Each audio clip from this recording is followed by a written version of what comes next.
Saying no to you today is a win.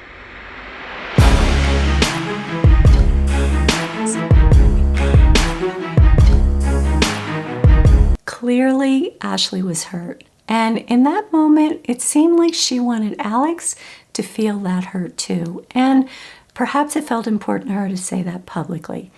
That being said, this is a reality show, so it's hard to know whether production encourages couples to go to the altar even when they know that their answer will already be a no. But what unfolds between Ashley and Alex reveals something deeper about the patterns that can develop in relationships, patterns of distrust, defensiveness, and misunderstanding that can slowly pull two people apart.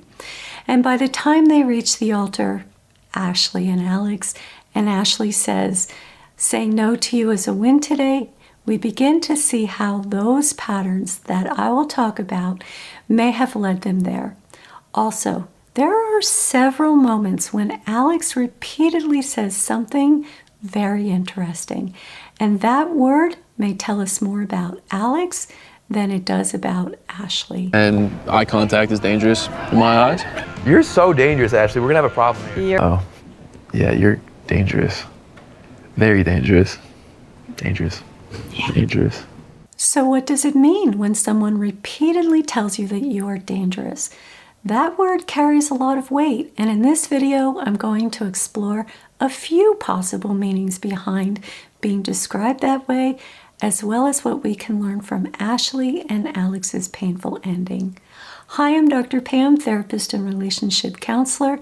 I am so grateful that you are here. Whether you've been here before or this is your first time, this is a space about understanding ourselves and our relationships in a deeper way. And if you would like more of that, I'd love for you to join us. And just as a reminder, I know that this is reality TV. It is heavily edited. I am not diagnosing anyone.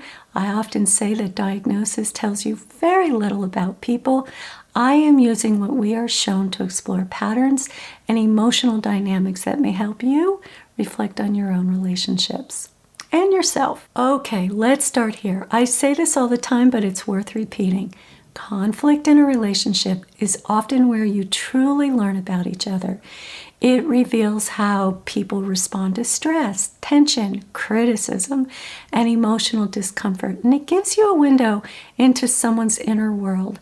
And when two people can learn to navigate conflict together, which is not an easy thing to do, it can deepen connection and strengthen the relationship. But when conflict is handled poorly, it can just as easily begin to tear that connection apart. So let's start with conflict between Alex and Ashley. And I want to slow this down and look at it piece by piece, because in this conversation, we begin to see the pattern, and that is so important, that ultimately unravels their relationship.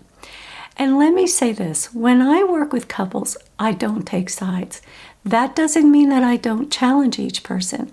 What it means is that my goal is to understand both people so that they can grow and to help them understand each other. And that's what I'm going to do here. When do you want to, get out of Cleveland? Just depends on what he says. I feel like I've been very upfront of me being more of a nomad. Yeah. I'm just very concerned of getting stuck in Cleveland. Yeah, I know. I just want to make sure we're on the same page. I'm not trying to trap you in Cleveland. If I were counseling this couple, I would start by asking Alex why he felt that he needed confirmation that they were on the same page. Does he have fears or doubts that led him to ask that question? I would want to explore that with him and then help him express those concerns to Ashley. And when Alex says, I have been very clear about being a nomad, I would want to understand what he hopes Ashley hears when he says that. Ashley, on the other hand, appears to become defensive when she says, I am not trying to trap you in Cleveland. I would want to ask her what led her to that response. Does she believe that Alex is worried about being trapped by her? And this next moment is important because the way that they begin talking to each other here starts to form a pattern. And this is something that I see with many couples. The way that they respond to each other in these early moments of conflict often becomes the very pattern that later leads to emotional escalation during conflict. I've been very open that I love warm weather. Yeah. I want to move somewhere warm. Because I did just get, like the soccer coach is basically sending me a contract today. Okay. To kind of take a look at for Florida. Where I we're just at. don't have any ties to Florida, I guess. I also don't in Arizona, but I love Arizona. Like, I could be swayed either way. Alex appears tense, and it's always difficult to have a productive conversation when someone is feeling tense. I don't know if tension is how Alex responds when he's worried, but all of us need to become aware of how we come across to our partner in moments like this. If I were working with him, I would directly ask him if he was feeling tense. He might say no, and if he did, I would then ask him what he is feeling in that moment. And that's where the conversation can sometimes become challenging, because a person may dig in further into their position instead of exploring their emotions. But when someone can begin to understand what they are actually feeling, they can also begin to see how that emotional state that they're in is impacting their partner. And Arizona is definitely still in the conversation, and I can definitely get a soccer job there as well as financial services. I've just had the contract kind of come my way for soccer. What are your thoughts? I'm just like, I don't know what else to say. Like, I'm gonna talk to my boss tomorrow. It's been like, we've been back for 5 minutes. And I've gotten a job like in that time period. Like, that's kind of my point. I would want to ask Alex what he means when he says, that's kind of my point. Because the way that he says that and the tone that he uses could be heard as, I've been able to move quickly on this and I'm wondering why you haven't. I'm speculating. Obviously, if I were working with him, I would not be so direct. I would ask him what it is that he wants Ashley to hear when he says that. The interesting thing is that when we're asked to explore the meaning of our words, it often makes us more aware of what we are really trying to communicate. It slows the conversation down and helps us recognize how what we are saying might actually feel to our partner. And I would also ask Ashley how she is taking all of this, because when she says we have been back for 5 minutes, I hear that she is feeling pressured. And that's important for her to be able to communicate and for Alex to hear that. Like, it's one of those, like, Okay. I reach out and can do that very quickly. I'm just more worried on my end of not being able to, like, make that move happen if it's not something you're really able to do. Because I, like, similar to you, do like to plan, but I am very fluid, and I'm not fully certain, or like, I guess I'm having concerns that you're not able to be as fluid. Can I let you know more tomorrow? Absolutely. At this point, I would ask Ashley, does she have doubts about changing jobs? And how does she feel about the way Alex is approaching this conversation? Now, asking those kinds of questions can actually increase conflict for a moment. But bringing concerns and feelings into the open is what helps couples understand each other better. Right now, what we are seeing feels more like a procedural conversation focused on decisions and logistics without the deeper emotional conversation that needs to happen alongside of the procedural conversation. Another thing I kind of wanted to bring up as well, I don't want to say off-putting. It's like if I put stuff in the fridge in a way that I feel is neat and it does get rearranged, I feel like I'm Have not I done meeting a that standard. since the water? I haven't put anything in the fridge since the water. Okay, so it was one time, and we've already had this conversation where I told you not to be offended by that, and you said okay. Bringing up more than one issue in an already tense conversation is usually not a good idea. That's why it's important to understand the emotional impact of difficult conversations. When couples don't pause to talk about how the first issue affected each of them emotionally, those feelings can begin to build beneath the surface. So, when a second issue is introduced, their emotional capacity to continue the conversation is often already less. When issues start stacking on top of each other, people usually stop listening and start reacting. I get it, and I'm starting to think about it more. Okay. When I like fold clothes, I am basically wondering if I'm doing it right, You can fold your clothes however you want to fold them. but I don't want to be failing in the home life. If that's happening now, where is that going to head later on into a marriage? I think what may be happening here is that they are starting to see each other in a very different light. They got engaged, they had a great time in Cabo, and now they are living together for the first time. When couples move from that romantic bubble into everyday life, they often begin to see parts of each other that they didn't notice before.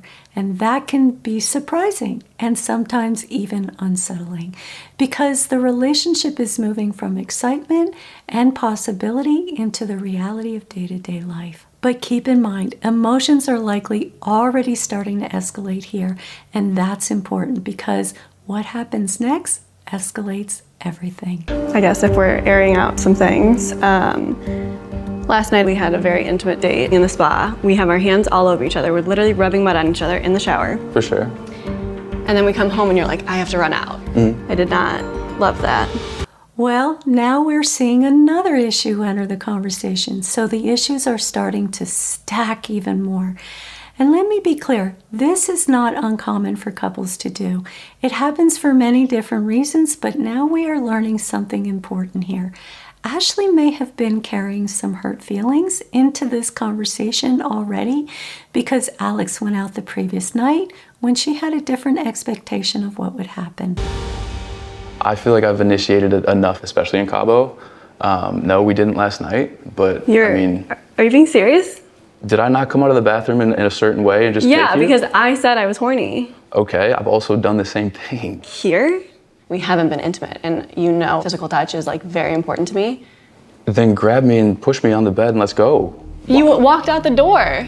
Notice that Alex becomes defensive and places the issue back in Ashley's lap. Instead of addressing her concern directly, the conversation shifts towards what she could do about her concern, rather than staying with what she is feeling. When Ashley said, I didn't love that, she's also not fully communicating her emotions. That phrase can be a bit vague. She might have felt hurt, rejected, disappointed, or even confused. So because her feeling isn't clearly expressed, Alex may not understand what is actually underneath her words. That doesn't excuse his defensiveness, but for Alex, when Ashley says, I didn't love that, it could easily land as disapproval or criticism. When someone experiences something as criticism, even if that wasn't the intention, it can often trigger shame. And it's important to remember that many people don't even recognize when they're feeling shame. Instead of identifying the feeling, they often quickly move to defensiveness. So what we may be seeing here is a common relational pattern. One person is trying to express their hurt, and the other person is experiencing it as criticism, and defensiveness enters the conversation before Ashley's hurt is fully understood. I mean, at night. We had a plan. At night. You get into bed and you're on your phone. As are you. What are you No, talking I'm not. about? I You were literally on your was phone laying in last bed. night doing the exact same Incorrect. thing. Exact same thing. And if it's a Incorrect. problem, then let me know at night and we will absolutely have a great time. So you can see here that the argument and their emotions between them are beginning to escalate. When Ashley says incorrect, she says it in a sharp and frustrated tone. When something is said that way, it can easily land as an accusation that the other person is lying, and maybe he is, but it is still important to understand what emotions might be underneath Alex's response in that moment. Again, it does not excuse his defensiveness. It only allows us to get to a place of understanding. And let me be very clear. Trying to understand what someone is feeling does not mean that you accept a lie or excuse that behavior. What it means is that when couples understand the emotions underneath a reaction, they have a better chance of shifting the dynamic between them. When couples begin arguing about who is correct, conflict usually escalates and they get nowhere. When someone expresses their hurt, the conversation often changes. For example, Ashley might say something like, I was hurt when you left last night. I was really looking forward to spending more time with you.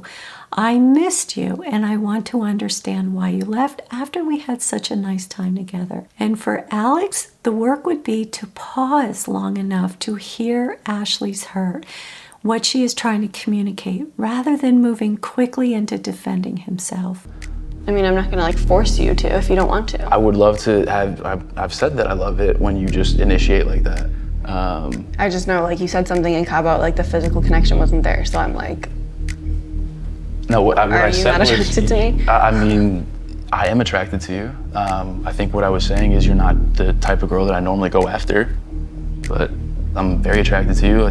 What's interesting here is that Ashley brings something up that Alex said earlier in Cabo, that she's not his typical type of woman that he normally goes for. And that raises an important question. Why say that to someone you're building a relationship with? What did he hope Ashley would hear when he said that? Because comments like that can easily create insecurity.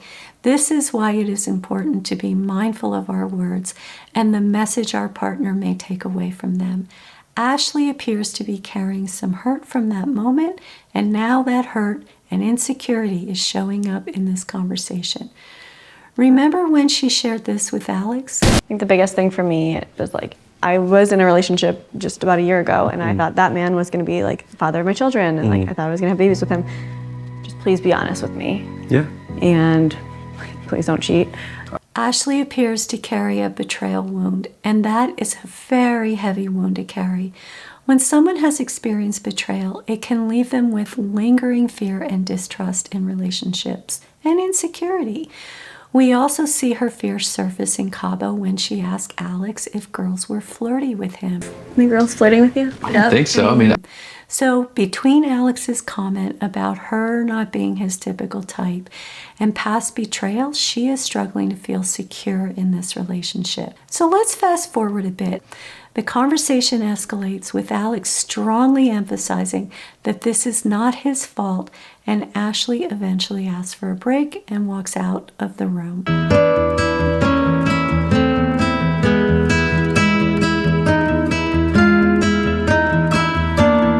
I will work on things on my end, trying not to be such a crazy person with cleaning, trying to be more open about where I'm at in the month, initiating more. I will see what I can do with my job and apply it out to different companies. But I do love the company that I work for. And this is how Alex responds. when it comes to intimacy, I don't want a kid right now. I don't want a kid either, and I think I've made that very clear. I want to make sure that we have our adventures, we have our life together, and we have kids for the right reasons. I like when you touch me. I like your hands all over me, and like I feel like I'm always touching you, and I don't want to like seem needy, I guess. When we are intimate, it is fantastic. I will do more to initiate as well. Again, this is one of those moments where it's hard to know what may have been edited out. But after Ashley communicates several things that she will try to work on, Alex responds by saying, I don't want a kid here. He does say eventually that he will initiate sexual intimacy more. What's interesting in this moment is that Ashley takes on multiple things that she will try to work on in their relationship, while Alex identifies one specific area that he will work on changing. Moments like this can sometimes tell us a lot about how responsibility for repairing conflict gets distributed in a relationship. I also want to address the idea of being needy in a relationship because it's a word that gets used a lot and often in ways that are not very helpful. There is a big difference between having needs, which everyone should have in a relationship, and being labeled as needy. I don't even particularly like the word needy, but the way that I would differentiate between the two is this. Having needs means being able to communicate what matters to you and what you hope for in a relationship. Being needy, as people often use the word, is when someone places too much responsibility on their partner to resolve emotional challenges that they need to work on within themselves. So, for example, if someone enters a relationship carrying a great deal of distrust and repeatedly asks their partner to prove that they are trustworthy, that can place an enormous burden on their partner. At some point, the person carrying the issues of distrust also has to do their own work to heal that wound. So next, let's watch how Alex appears to be carrying distrust in relationships. You can still touch me on my period, just so you know. I don't know that necessarily. I was an accident, which changed my mom's life. It's impossible to know exactly how hearing that his mother's life changed when she became pregnant with him, and it may have affected Alex growing up in ways that maybe he doesn't even fully understand. But Alex describes himself as an accident and as someone who significantly impacted his mother's life, and it doesn't sound like he felt that that was in a positive way. When someone grows up hearing that their existence altered the course of a parent's life, that can sometimes shape how they think about responsibility, freedom, and feeling trapped. Alex also appears very committed to a lifestyle that he enjoys, and it seems important to him that Ashley fit into that lifestyle. Earlier, Ashley said that she feels Alex fears being trapped in Cleveland, trapped by pregnancy. It's possible that Ashley is sensing some of Alex's fears or distrust around those issues. When someone grows up hearing that their birth changed their mother's life in a difficult way, they can become very sensitive to situations that feel like their life might suddenly be decided for them. And this ties into Alex referring to her as dangerous. Let's watch. He said it first in the pods. You're so dangerous, Ashley. We're gonna have a problem here. Then to his friends. And eye contact is dangerous in my eyes. And then to Ashley in Cabo. What? Eye contact throws me. Don't do that. I saw what you just did. Throwing eyes around. I haven't even done any of my moves. You haven't? I haven't seen them yet. No. Uh-oh. Yeah, you're dangerous. Very dangerous. Dangerous. Yeah. Dangerous. So the big question becomes, what does Alex mean when he uses the word dangerous? For him, it doesn't appear to be a positive statement. I am speculating here, but there are a few possible meanings behind that word. Does it mean you can see parts of me that I don't want to be seen? Does it mean if you look at me that way, I could be influenced or lose control in a way that I don't want to? Or does it mean if I connect with you in this moment, I could become vulnerable in a way that feels uncomfortable? It could even mean if I fall in love with you and I might lose the freedom that is so important to me. It's difficult to know exactly what he means here, but what's interesting here is that Ashley seems to interpret the word dangerous as something positive, almost like she feels that she's able to seduce him in a way that she wants to seduce him. And in that moment, Ashley even acknowledged that she knows that she can influence him with her eyes, not necessarily in a harmful way, but like I said, in a more seductive way. What stands out though is that for Alex, that sense of being drawn in seems to activate distrust. For him, attraction, vulnerability, and the possibility of losing control may all be linked together, which may be why he describes eye contact and Ashley as dangerous. And next, I want to show you something I often see with couples, and that is how they can get stuck in repeating a pattern that keeps their relationship from moving forward. When I ask you questions, you seem to get annoyed with me. But when something changes, Right now I feel attacked at the moment. Like I feel it's a 2-on-1. I'm not which is attacking fine. you. So where did you fly I in didn't know here? anything was feel being it's- said. You told me you flew in from Cleveland. You asked where I lived. I lived in Cleveland. Obviously, I only showed you very little bit of this whole exchange between the three of them and eventually Alex and Ashley. And I've also shared with you that both of them seem to struggle with distrust. But what we see here is a pattern beginning to form between the two of them. Ashley asks questions that can start to feel more like an interrogation, and Alex responds with defensiveness, dismissal, and sometimes sarcasm, hurtful sarcasm. When patterns like this become established in a relationship, they can keep the couple stuck in that same cycle. Now, for the sake of relationship learning, let's suggest that Alex may be lying in this moment. When someone is lying, it's important to understand what might be happening emotionally underneath that behavior. Not to excuse it, but to understand it. People lie for many different reasons, sometimes to avoid conflict, sometimes to protect themselves from feeling overexposed or shame, and sometimes because telling the truth would mean acknowledging something uncomfortable about themselves. Ashley, on the other hand, seems to sense something isn't right, and that leads her to question him more intensely. And the problem is that the more she presses, the more defensive Alex becomes, and the more defensive he becomes, the more Ashley questions him. Very quickly, they become locked into a cycle where neither person feels safe enough to be open emotionally. And when that distrust exists on both sides of a relationship, that cycle can escalate quickly. One person begins to interrogate, the other person begins to protect themselves, and the original issue often gets lost beneath the pattern that they have created together. Unless one person, or ideally both, makes an active attempt to respond differently. If not, the pattern tends to repeat itself. This is often when couples come into therapy because they realize that they can no longer just keep arguing about the same issue. They are stuck in a dynamic that they don't know how to get out of. Okay, let's talk about what happened at the altar. Something always kind of felt lying as a non-negotiable for me. I lead my life with integrity. Okay. Unfortunately, I do feel like you have missed that mark. I used to ignore red flags. I accepted dishonesty. I do disagree to an extent about the integrity. I felt as though the questions about my past were more to try and catch me in something. Saying no to you today is a win. So at the altar, Ashley frames this moment as a realization about her past relationship patterns. She talks about how she ignored red flags, accepting dishonesty, and waiting for someone to love her.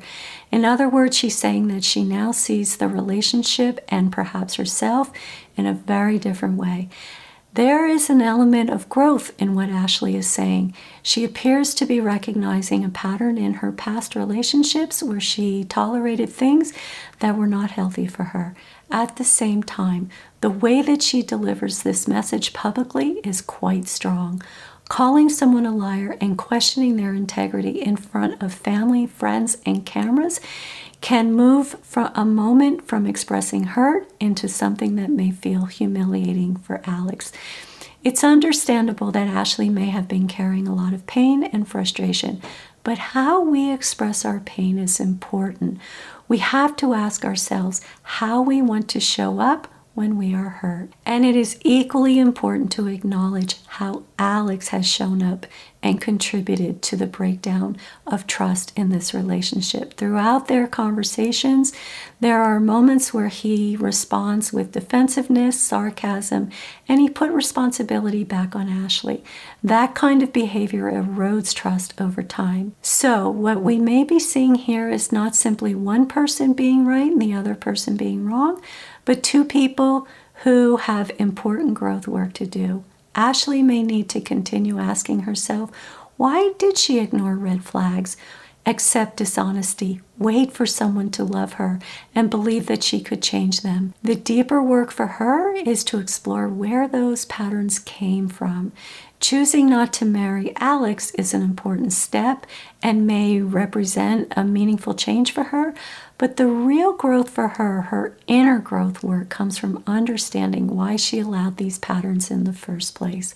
That kind of self-understanding is where real empowerment begins. And Alex may need to look more closely at his honesty, his defensiveness, and the fears that seem to surface when he begins to feel vulnerable in a relationship, and why he feels eye contact is dangerous. When trust breaks down between two people, the relationship often shifts from two people trying to understand each other to two people protecting themselves. And by the time they reach the altar, it appears that both of them were protecting themselves in very different ways. What we see between Ashley and Alex is a relationship where distrust slowly took the lead. And when distrust becomes the dominant emotion in a relationship, people stop trying to understand each other and begin trying to protect themselves. And when two people are protecting themselves from each other, connection becomes very difficult. Relationships don't thrive when people feel interrogated, defensive, or unsafe.